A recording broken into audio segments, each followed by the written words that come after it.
Hello and welcome to Storytime with Nanny. Yes, Lilibelle, you can sit down.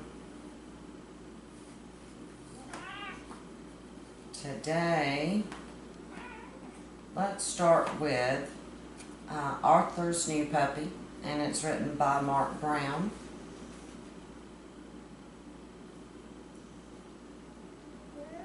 Arthur loved his new puppy. "He's a very naughty puppy," said D.W. "Don't worry," said Arthur. "I'll have him trained in no time." "Here's your new home," said Arthur, but Pal did not like the garage. Can he stay in the house?" asked Arthur. "Please, please, please." "Oh, all right," said Mother, "but only for a day or two."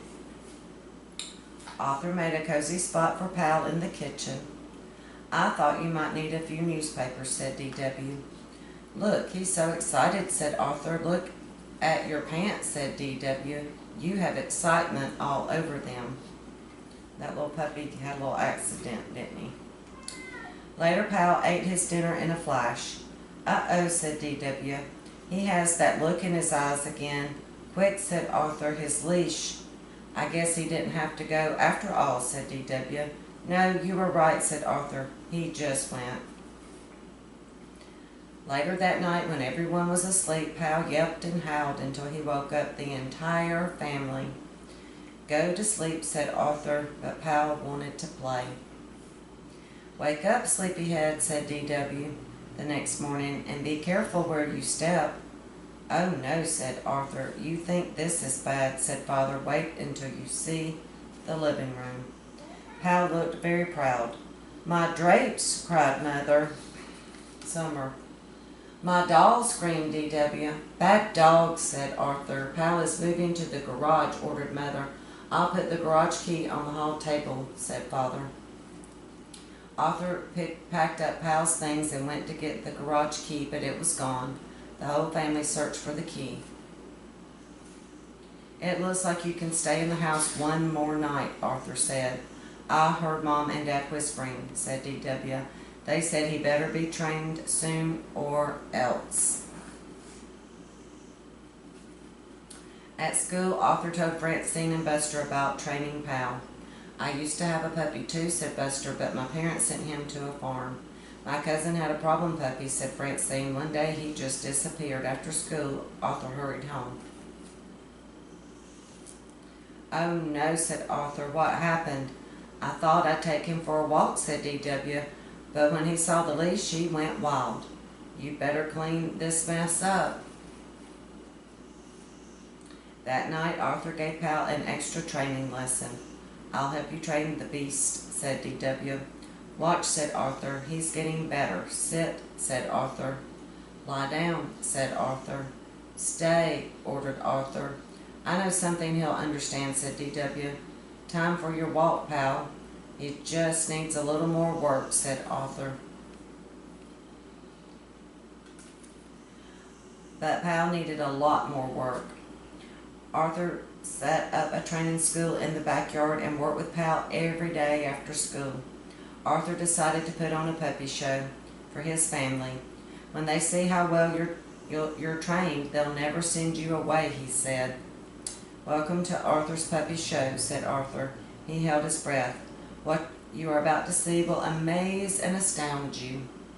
"If Pal amazes us any more, our whole house will be destroyed," said D.W. "Come," said Arthur, and Pal came. "Sit," said Arthur, and Pal sat. "Down," said Arthur. Down went Pal. Pal even did a trick. "Good dog," said Arthur. "He is a good dog," said Mother. "You mean he won't have to live on a farm?" asked Arthur. "Not even in the garage," said Father. No one noticed Pal run behind the rose bushes. "It's the key to the garage," said Arthur. Arthur gave Pal a special dinner. "Time for your walk, Pal," said Arthur, but Arthur couldn't find the leash anywhere. "I'll help you look," said D.W. "It has to be around here somewhere," said Arthur. No one noticed Pal run behind the rose bushes. So Pal has his little hiding place where he hides things behind the rose bushes. He actually is a smart dog, isn't he? Having a puppy is a lot of work. This next story is Baby Jesus. It's by Ella K. Lindvall, and it's illustrated by H. Kent Puckett. One day, God's angel came to Mary's house. The angel had good news for Mary. He said, God's son is coming from heaven. You will be his mommy. He will be a special baby, and you must name him Jesus. Mary said, all right then. God's angel came to Joseph's house. He had good news for Joseph. Mary will be a mommy, the angel said. Her baby will be God's son. He is coming to take away people's badness. Wasn't that good news? You must name the baby Jesus, Joseph said. All right. Then one night, God's angel came to some men on a little hill. The men were taking care of their sheep. The angel said, I have good news for everybody. God's son has come from heaven. He is a baby. He is sleeping in a manger.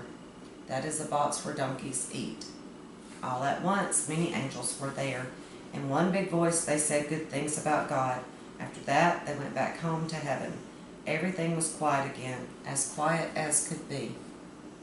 The men looked at each other. They said, what good news. Let's find the baby. Let's go right away. Let's go fast. Do you think they found him?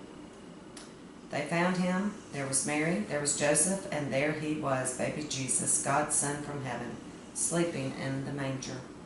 The men looked at the baby. They talked to Mary. They talked to Joseph. Then they went back to their sheep. Now they had good news to tell. He's here. Jesus Christ the Lord, he's here. We heard the angels and we saw him. That's really a story we hear more at Christmas time, isn't it? Because that's when we celebrate the birth of Jesus. But every time's a good time to hear about that story. Now, this is Winnie the Pooh and Some Bees. Now, I'm hoping I'm pronouncing this last name right. It's written by A. Milling, and it's illustrated by Ernest Shepard. It's called Winnie the Pooh and Some Bees. It's a cute little book. And sometimes it's a little hard, I think, especially for kids to follow along on some of the original Winnie the Pooh stories, and this is based on that. It's because someone is telling the story, and they're telling it to Christopher Robin. And Christopher Robin has Winnie the Pooh and Piglet and Eeyore and all of them. But they're telling the story to Christopher Robin, but it also includes Christopher Robin in the stories. So sometimes it's like, now who's saying what? But that's because, but it's still good. It's good reading. Like I've told you before, I love Winnie the Pooh. Winnie the Pooh and Some Bees. Here is Edward Bear coming downstairs now. Bump, bump, bump on the back of his head behind Christopher Robin. It is, as far as he knows, the only way of coming downstairs. But sometimes he feels that there really is another way. If only he could stop bumping for a moment and think of it. And then he feels that perhaps there isn't. Anyhow, here he is at the bottom and ready to be introduced to you, Winnie the Pooh. When I first heard his name, I said just as you are going to say, but I thought he was a boy. So did I, said Christopher Robin. Then you can't call him Winnie.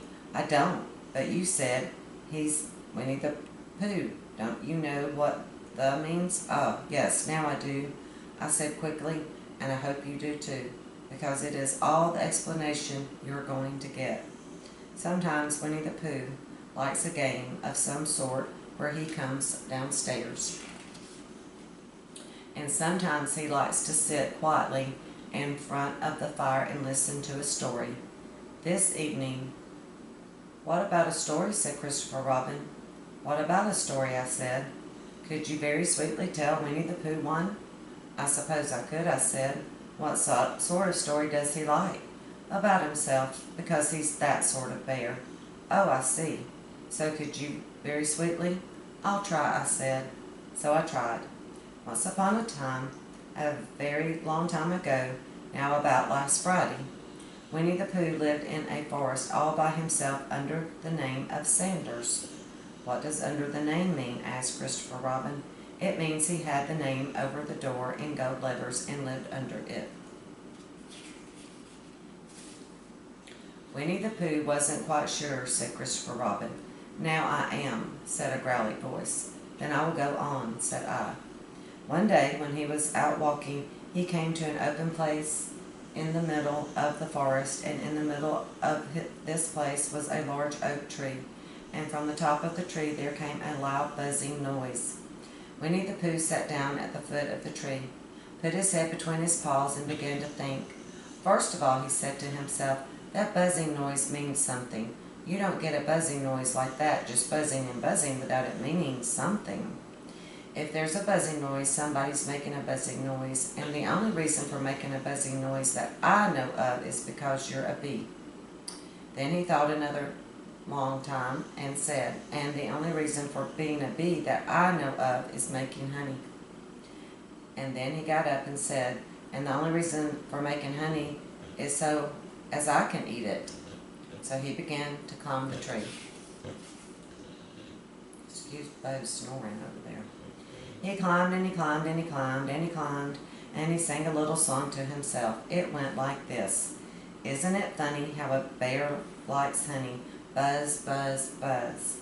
I wonder why he does. Then he climbed a little further and a little further, and then just a little further, by the time he had thought of another song. It's a very funny thought that if bears were bees, they'd build their nest at the bottom of trees, and that being so, if the bees were bears, we shouldn't have to climb up all these stairs. He was getting rather tired by this time, so that is why he sang a complaining song. He was nearly there now, and if he just stood on that branch, crack. Oh, help, said Pooh, as he dropped 10 feet on the branch below. If only I hadn't, he said, as he bounced 20 feet onto the next branch. You see, what I meant to do, he explained, as he turned head over heels and crashed onto another branch 30 feet below. What I meant to do, of course, it was rudder, he admitted, as he slithered very quickly through the next 6 branches.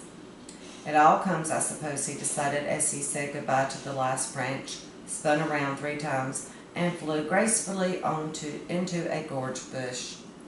It all comes of liking honey so much. Oh, help! He crawled out of the gorge bush, brushed the prickles from his nose, and began to think again, and the first person he thought of was Christopher Robin.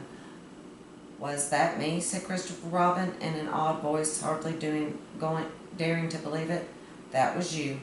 Christopher Robin said nothing, but his eyes got larger and larger, and his face got pinker and pinker.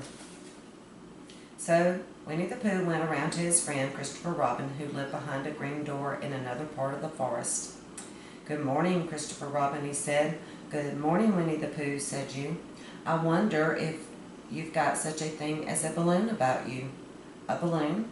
Yes, I just said to myself coming along, I wonder if Christopher Robin has such a thing as a balloon about him.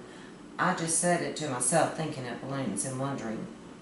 What do you want a balloon for, you said. Winnie the Pooh looked around to see that nobody was listening, put his paw to his mouth, and said in a deep whisper, honey. But you don't get honey with balloons. I do, said Pooh. Well, it just happened that you had been at a party the day before at the house of your friend Piglet, and you had balloons at the party, and you had a big green balloon, and one of Rabbit's relations had a big blue one, and had left it behind, being really too young to go to a party at all, and so you had brought the green one and the blue one home with you. Which one would you like, you asked Pooh. He put his head between his paws and thought very carefully. It's like this, he said. When you go after honey with a balloon, the great thing is not to let the bees know you're coming. Now, if you have a green balloon, they might think you were only part of the tree and not notice you. And if you had a blue balloon, They might think you were only part of the sky and not notice you. And the question is, which is most likely? Wouldn't they notice you underneath the balloon, you asked? They might, or they might not, said Winnie the Pooh. You never can tell with bees. He thought for a moment and said, I shall try to look like a small black cloud. That will deceive them. Then you had better have the blue balloon, you said, and so it was decided. Well, you both went out with the blue balloon, and you took your gun with you, just in case, as you always did. And Winnie the Pooh went to a very muddy place that he knew of, and rolled until he was black all over. And then, when the balloon was blown up as big, and you and Pooh were both holding on to the string, you let go suddenly, and Pooh Bear floated gracefully up into the sky and stayed there, level with the top of the tree, and about 20 feet away from it. Hooray, you shouted. Isn't that fine, shouted Winnie the Pooh down to you. What do I look like? You look like a bear holding on to a balloon, you said. Not, said Pooh anxiously. Not like a small black cloud in a blue sky? Not very much. Ah, well, perhaps from up here it looks different. And as I say, you never can tell with bees. There was no wind to blow him nearer to the tree, so there he stayed. He could see the honey. He could smell the honey, but he couldn't quite reach the honey. After a little while, he called down to you. Christopher Robin, he said in a loud whisper. Hello. I think the bees suspect something. What sort of something? I don't know, but something tells me that they're suspicious. Perhaps they think that you're after their honey. It may be that. You never can tell with bees.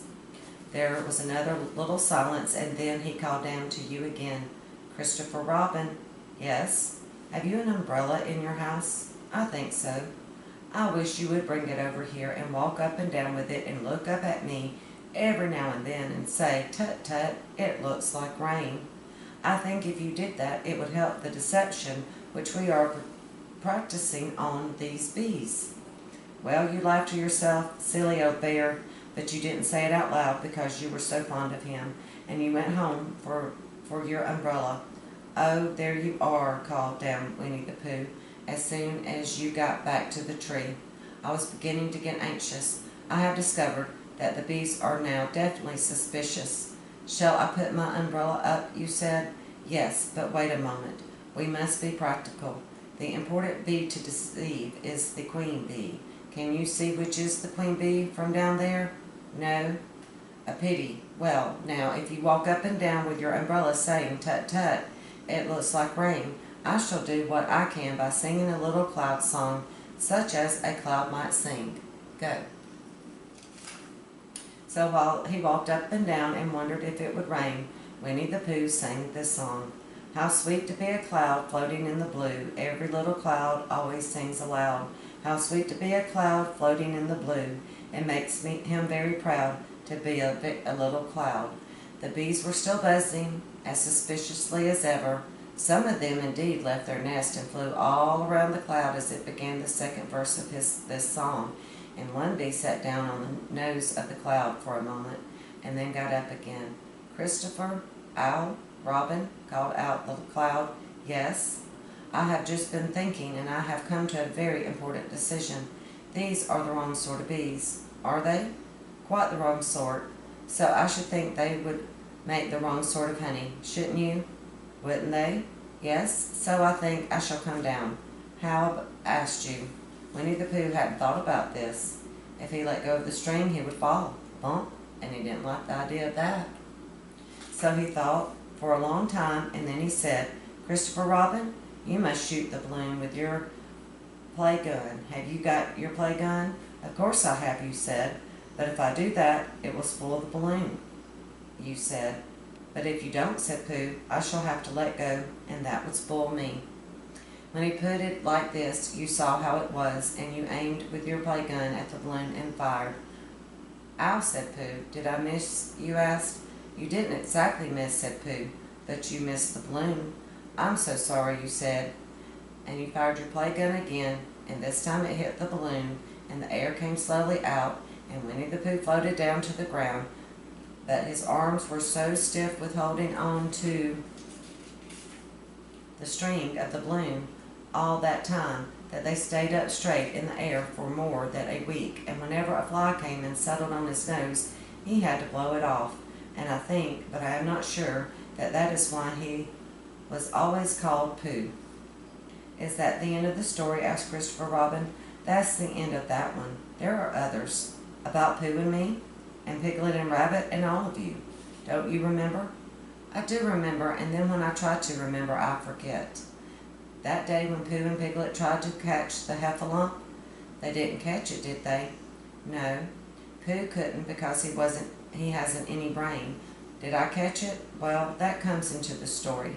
Christopher Robin nodded. I do remember, he said. Only Pooh doesn't very well, so that's why he likes having it told to him again. Because then it's a real story and not just a remembering. That's just how I feel, I said. Christopher Robin gave a deep sigh, picked up his bear by the leg, and walked off to the door, trailing Pooh behind him. At the door he turned and said, I'm going to go have my bath. I didn't hurt Pooh, did I? When I shot him with my play gun? Not a bit. He nodded and went out, and in a moment I heard Winnie the Pooh, bump, bump, bump, going up the stairs behind him.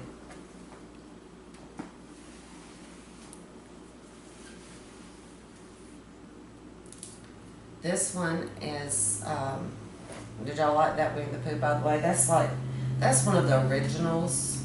A lot of the ones that we read now are not by the original author, I don't think, and it's not the same style, but they're still good Winnie the Pooh stories.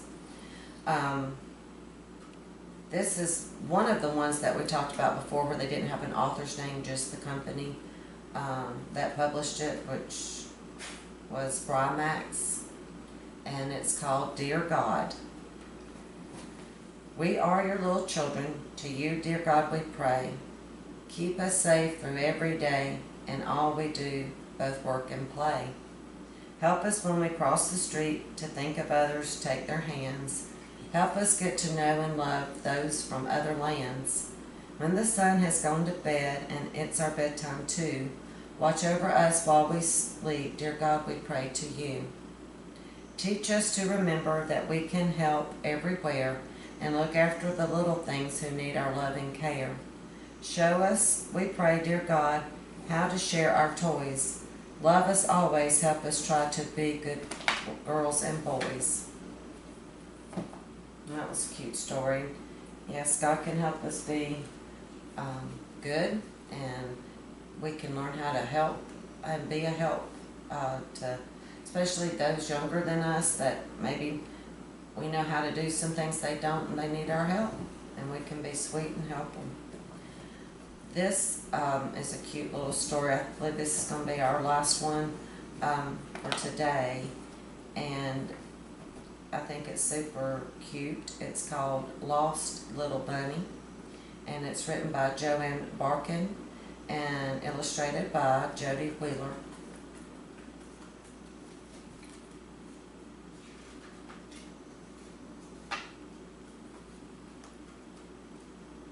Snack time, Mother Rabbit called from the vegetable garden. Her bunnies lined up for their carrots. Here's one for Big Tooth, said Mother, and one for Floppy Ear, and one for Pufftail. Suddenly Mother Rabbit looked worried. Where's Little Bunny? She asked. Is he hiding again? I bet my Big Tooth he is, said Big Tooth. Let's look for him, said Pufftail. Hip hopping and ears flopping, the rabbits raced to the dandelion meadow. They searched through the dandelions and grass. I don't see him, said Floppy Ear. Do you? Let's try the rocky field, said Big Tooth. So off they ran. It's chock full of rocks here, said Pufftail. But I can't find Little Bunny, can you?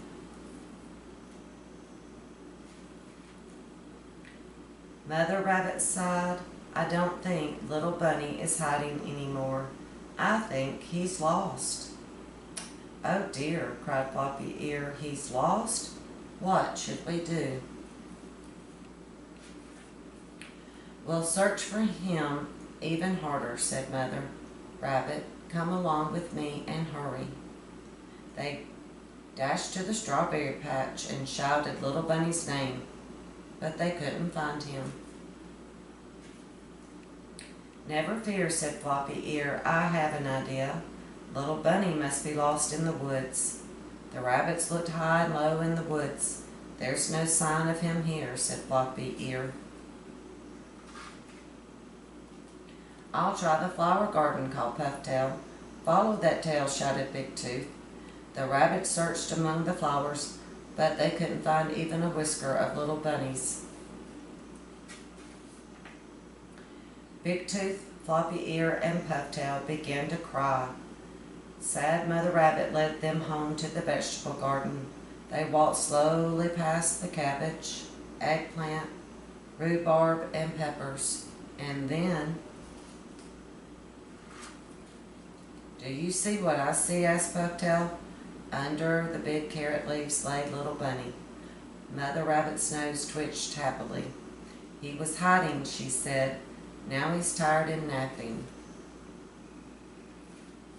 Can you guess what Mother Rabbit gave Little Bunny when he woke up from his nap? One big hug and his carrot snack. Well, it wasn't good that he got lost, but his family searched for him, didn't they? His family came to the rescue and helped him out when he needed it. And that's always a blessing. So they found him safe and he got his snack.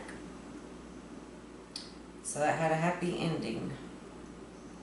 Well, thank you for joining Storytime with Nanny today. And I hope you enjoyed it, and I do hope you turn in for next time, and hope to see you then. You have a happy, blessed, safe day.